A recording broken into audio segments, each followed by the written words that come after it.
Hello all, இன்னைக்கு ரீசனிங்கில் வந்துட்டு நான் ஒரு டிப்ஸ் கொடுக்க போகிறேன் இன்இக்வாலிட்டியில். ஸோ இன்இக்வாலிட்டியில் வந்து பார்த்திங்கன்னா ஒரு ஸ்டேட்மெண்ட் கொடுத்துருப்பாங்க.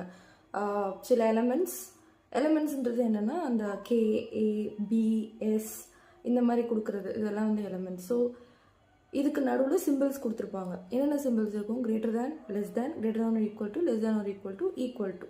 ஸோ இதெல்லாம் தான். ஸோ என்னென்னா greater than, less than, greater than equal to, less than or equal to, equal to, இந்த 5 சிம்பிள்ஸ் தான் நடுவில் இருக்கும். ஸோ நீங்கள் லெஃப்ட்லேருந்து ரைட் கொஷின் ரீட் பண்ணும்போது ஒரே மாதிரி, அதாவது கான்ட்ராடிக்ஷன் இல்லாமல், ஆப்போசிட் சிம்பிள்ஸ் இல்லாமல் வரணும். அப்படின்னா அது ஃப்ளோ, அது பாட்டுக்கு போயிட்டே இருக்கும்.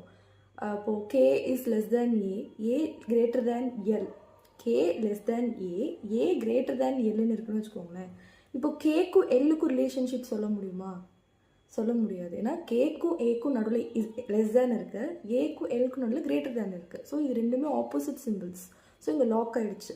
அப்போது நீங்கள் எதர் கே ஏக்கு வந்து லெஸ் தேன்னு சொல்லலாம், இல்லைனா வந்துட்டு ஏ வந்து எல்லை விட கிரேட்டர் தேன்னு சொல்லலாம். ரெண்டு தான் சொல்ல முடியுமே தவிர கேக்கும் எல்லுக்கும் இருக்க ரிலேஷன்ஷிப் சொல்ல முடியாது. ஏன்னா கேலேருந்து ஏ வரும்போது லெஸ் தேனும், ஏலேருந்து எல்லுக்கு போகும்போது கிரேட்டர் தேனும் வந்துடுச்சு. வேறு வேறு சிம்பிள் இருக்கனால கேக்கும் எல்லுக்கும் இருக்கிற ரிலேஷன்ஷிப் நம்மளால் கண்டுபிடிக்க முடியாது. Unknown relationship.